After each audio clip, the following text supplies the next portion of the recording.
दिन के वक्त कराची एक आम सा शहर लगता है, शोर से गूंजता हुआ, लाखों लोगों से भरा हुआ। मगर रात के बाद एक दूसरा कराची झांकता है।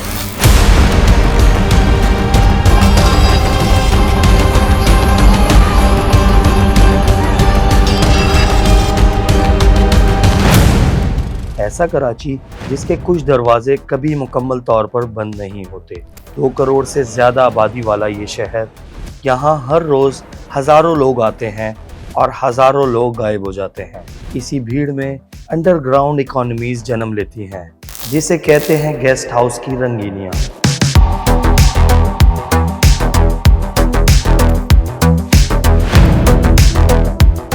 वक्त के साथ साथ गैर कानूनी और गैर इखलाकी सरगर्मियों के तरीके भी बदल गए हैं। कभी ये सब मखसूस इलाकों तक महदूद समझा जाता था, मगर अब मोबाइल फ़ोन, सोशल मीडिया सब कुछ बदल चुके हैं।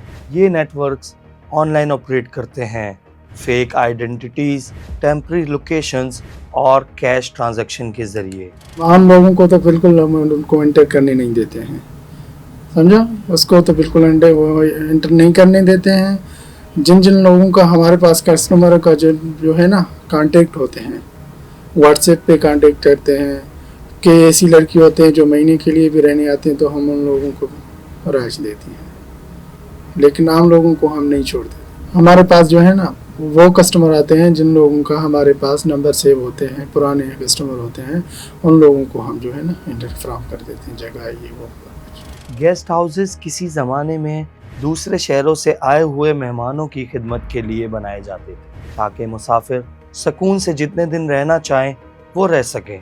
लेकिन आजकल बेशतर की सरगर्मियां बदल गई हैं। अब यहाँ से दूसरे शहरों से आए हुए मेहमानों को ठहराने के बजाय खुलेआम फहाशी, मंशियात फरोशी और मंशियात से भरपूर डांस पार्टियों की महफिलें सजाई जाती हैं। सिंगल लोग जो आते हैं वो कहते हैं भाई हमें जो है ना, असल में हमारे पास अपनी लड़कियां आते हैं, वो सिंगल लोग आते हैं, वो कहते हैं कि हमें लड़की भी चाहिए, तो हम लोग उन लोगों को अरेंज करके देते हैं। और जो कपल आते हैं वो कहते हैं कि भाई जो है हम अपने लड़के अपने साथ ही ला रहे हैं, तो उन लोगों को सब कुछ अरेंज करके दे रहे हैं। जगह चाहिए उस दिन तो हम उसको जगह फ्राहम करके देते हैं। तीसरा लोग ये है, वो आते हैं नाइट वाली शिफ्ट में, लड़की लाते हैं, वो शराब वगैरह जो है हम उनको मालकान को रब्ता करते हैं, वो खुद ही जो है अरेंज करके देते हैं।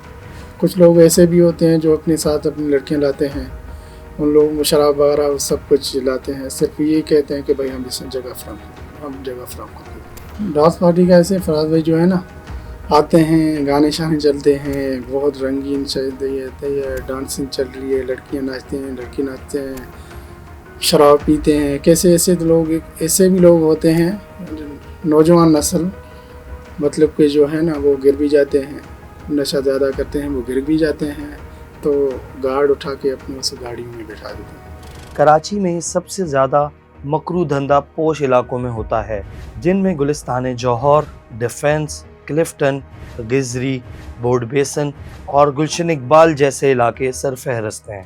फांसी के अड्डे कायम किए जा रहे हैं गेस्ट हाउसेस के नाम पर। गेस्ट हाउसेस के नाम पर डांसिंग फ्लोर बनाए जा रहे हैं। अच्छा, कराची की जो नई जनरेशन है, जिसको हम जेनजी भी बोलते हैं, उसको टारगेट किया जा रहा है सारे मामले के अंदर। अगर हम कराची के पोश इलाके के अंदर बात कर लें, कराची का पोश इलाका सबसे पहले साउथ डिस्ट्रिक्ट है, जिसके अंदर क्लिफ्टन है, बोर्ड बेसन है, बोर्ड बेसन के साथ साथ कुछ एरियाज़ ऐसे हैं, गिजरी थाने की हदूद है, डिफेंस थाने की हदूद है, डिफेंस फेज़ 2 है, बड़ा मशहूर ज़माना है। इधर गेस्ट हाउसेस हैं तकरीबन। अगर हम पूरे साउथ डिस्ट्रिक्ट की बात कर लें, डिस्ट्रिक्ट साउथ के अंदर इस वक्त 55 से ज़ायद ऐसे गेस्ट हाउसेस मौजूद हैं जिनके अंदर फहाशी खुलेआम होती है। लड़कियां इन्होंने ला के रखी हुई हैं और उनके जो कस्टमर्स हैं वो आते हैं, फहाशी फैलाते हैं, फहाशी के अंदर अपना मज़ा भी लेते हैं। इस वक्त भी डिस्ट्रिक्ट साउथ के पोश इलाकों में 55 से ज़ायद ऐसे गेस्ट हाउसेस हैं जिनमें खुलेआम जिस्म फरोशी और कपल्स के गैर कानूनी मेल जोल के लिए इस्तेमाल होते हैं। डिस्ट्रिक्ट साउथ के अंदर ये 55 से ज़ायद गैर कानूनी गेस्ट हाउसेस हैं जिसके अंदर ये सब काम हो रहा है। मंशियात का खुला इस्तेमाल हो रहा है। कराची के पोश इलाके के अंदर एलीट क्लास जो हमारी, जिसको हम कहते हैं कि जेनजी, और जो कराची की पोश इलाकों में रहने वाली एलीट क्लास जो है वो इससे बिल्कुल तबाह व बर्बाद हो चुकी है। आपने कुछ रोज़ कबल देखा होगा कि एक सियासतदान है, उनके बेटे का भी इंतकाल हुआ। वो बताया ही जाता है कि उनके बेटे का भी ये मंशियात का ज़्यादा इस्तेमाल करने की वजह से उनका इंतकाल हुआ। अच्छा, अब इनके ऊपर हम बात कर रहे हैं तो पुलिस की कार्रवाइयाँ। मज़े की बात आपको बताऊँ, फ़ेज़ 2 डिफेंस पुलिस थाने की हदूद भी लगती है और इसके साथ साथ गिजरी थाने की हदूद भी लगती है। इसके अंदर एक बड़ा मशहूर ज़माना बंगला है जिसको हम A70 बोलते हैं, A70 ऐसा बंगला है। इसके ऊपर अगर हम बात करें तो माजी में भी बहुत रेड हुए हैं और पुलिस वहाँ से गिरफ्तारियाँ भी करती हैं, लड़कियाँ भी गिरफ्तार होती हैं। इसके अलावा 4 से 5 साल हो गए हैं, वो अभी भी चल रहा है।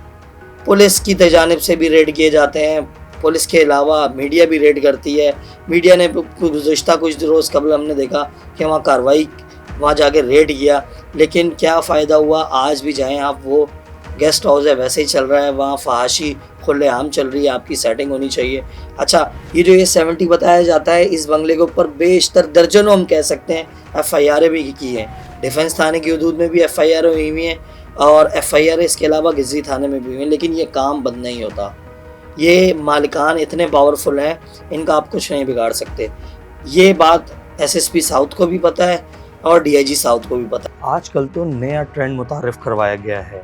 गेस्ट हाउसेज में डांसिंग फ्लोर और स्विमिंग पूल भी बनाए जा रहे हैं ताकि जिस्म फरोशी के अलावा डांस पार्टियां अरेंज करके खुलेआम मंशियात का इस्तेमाल करवा कर नोट कमाए जा सकें।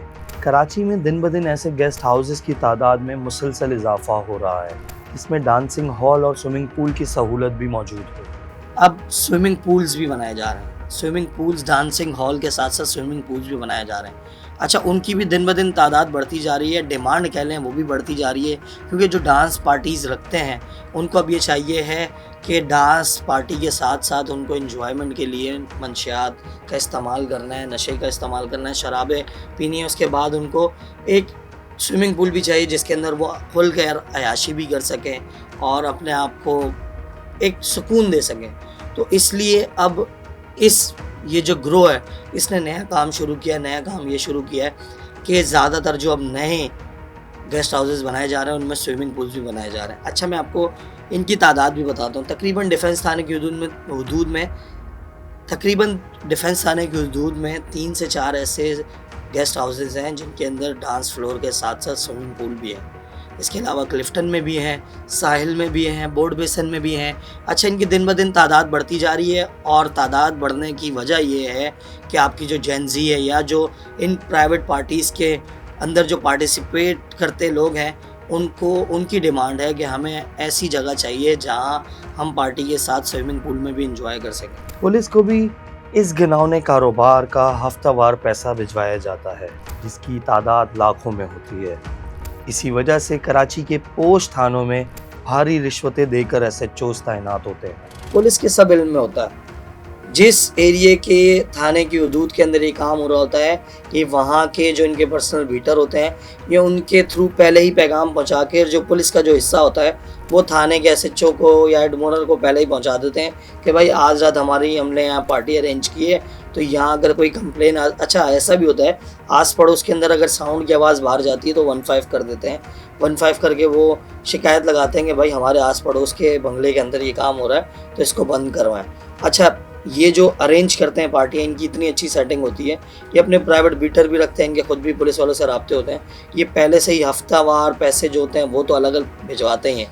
अच्छा, लाखों की तादाद होती है। ये जो पैसे होते हैं ये रुपए के अंदर नहीं होते, लाखों रुपए हफ्ता ये देते हैं थाने को। उसके अलावा जब ये प्राइवेट पार्टी अरेंज करते हैं जिसको हम डांस पार्टी कहते हैं, उसके ये अलग से पैसे देते हैं। ये थाने वालों को अलग से पैसे दे देते हैं, उसके बाद इनके खिलाफ कोई कार्रवाई नहीं कर सकता। इस कारोबार से मुंसलिक लोग इतने ताकतवर होते हैं कि अगर कोई ईमानदार पुलिस अफसर इनकी इजाज़त के बगैर इनके अड्डों पर छापा मारे तो ये उसे रातों रात मुअत्तल करवा देते हैं। पुलिस इस काम में, इस घिनौने धंधे के अंदर मुलव्वस है। कोई SHO को ऐसा नहीं है जिसको ये ना पता हो कि उसके इलाके में गेस्ट हाउस के नाम पर फांसी के अड्डे चल रहे हैं। वो अपना जो उनका मंथली होता है, वीकली, अब तो हफ्तावार, हफ्ते के जो पैसे होते हैं वो वहाँ से अपने उठाते हैं, बल्कि उनको थाने में पहुंचा दिया जाता है कि भाई ये फ़लाँ हफ्ता है, ये इतने पैसे आपके इस गेस्ट हाउस से आए हैं, ये थोड़ा सा अच्छा चलता है, ये उस गेस्ट हाउस से आए हैं। अच्छा, डिस्ट्रिक्ट साउथ के अंदर 2 से 3 लोग ऐसे हैं जो इस वक्त तकरीबन इन गेस्ट हाउसेस के मालिकान हैं। सबसे पहले एक नाम आता है मास्टर करके कोई नाम है, वो ये बंदा तकरीबन यहाँ 3 से 4 गेस्ट हाउसेस चला रहा है। इसके अलावा कोई बलोच है, उसका भी बताया जाता है ये A70 के पीछे भी उनका हाथ है। A70 बेंगलोर नंबर जो है जिधर ये फांसी का अड्डा चल रहा है, वो उधर भी इनका हाथ है। इसके अलावा कोई पुलिस वाले भी बताए जाते हैं, और पुलिस वाले वो ऐसे हैं, कोई इतने हाई लेवल के अफसर नहीं, हेड कांस्टेबल हैं, वो अपने फांसी के अड्डे गेस्ट हाउसेस के नाम पर चला रहे हैं। शहर के बाज़ गेस्ट हाउसेस पर वक्तन फ़वक्तन पुलिस की जानिब से छापे मारे जाते हैं, लेकिन बाअसर मालिकान होने की वजह से हमेशा डील हो जाती है। मगर इस अंडरग्राउंड सिस्टम में सिर्फ जुर्म नहीं, खौफ भी शामिल होता है। छोड़ दो, पुलिस ने घेर लिया, बाहर जाने की जरूरत नहीं है।